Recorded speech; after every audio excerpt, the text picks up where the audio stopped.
السلام عليكم، عاملين ايه يا بنات؟ يا رب تكونوا بخير. النهارده هنعمل طريقه بيتزا سهله جدا طريه. تعالوا نشوف مقاديرها. معايا 4 كوبايات دقيق، لكل بيتزايه هنحط كوبايه وربع دقيق. معايا معلقه كبيره خميره، معلقه كبيره سكر، ربع معلقه ملح، رشه زعتر، معلقه عسل ابيض اختياري.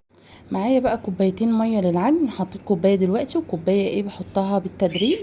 بصوا بقى يا بنات، اول لما اتعجنت حطيت لها 3 معالق من الزيت، اديتها عجنه كمان، يعني الزيت بننزله في الاخر. قطعتها 3 كور. العجينه طريه جدا وملزقه في ايدي، هو ده القوام اللي انا محتاجاه. هنا قسمتها ل3 كور خلاص، لان كل كوره هتبقى كوبايه وربع من الدقيق. سبتها بقى تخمر. اول لما خمرت جبت الصينيه بتاعه الخبز، او الطبق ده برضو مخصص للخبز والتقديم.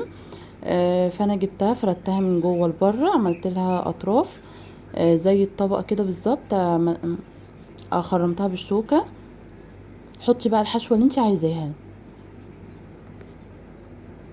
هنا بقى حطيت صلصه البيتزا اللي احنا كنا عاملينها قبلها في الفيديو اللي فات.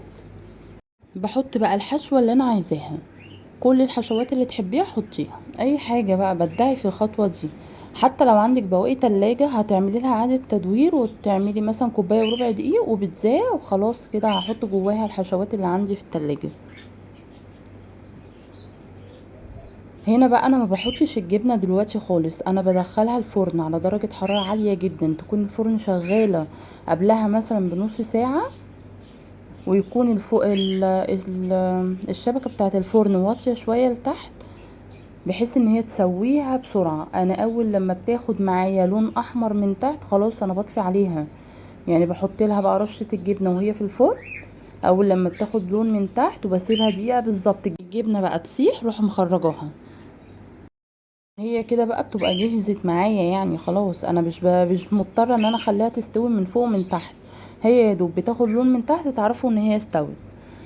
علشان لو سيبناها استوت من فوق ومن تحت هتطلع معانا البيتزايه ناشفه جدا. هنا برضو عملت لكم كذا واحده ان انتوا تشوفوا طريقه الفرد. بفردها من جوه لبره، وبسيب لها حروف كده زي الطبق. بحط بقى الميكسات اللي انا عايزاها. عندي شاورما بحط، عندي اي حشوه بقى تبدعي في الحشوات. هنا بقى في الفرن اهو حطيت لها الجبنه، مفيش بالظبط دقيقه بالظبط بتسيح. بصوا يا بنات، خرجت وكانت طريه جدا، يا ريت تجربوها تعجبكم قوي. والمقادير بسيطه جدا، ما فيهاش بقى افتكاسات. لو وصلتي معايا لحد هنا شكرا جدا. ده بقى المايونيز اللي احنا عملناه في الحلقه برضو اللي قبل كده.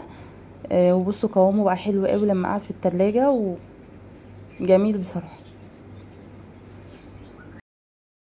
ما تنسينيش بقى في اللايك والشير والسبسكرايب. بصوا كانت حلوة جدا، كانت طرية، لازم تجربوها.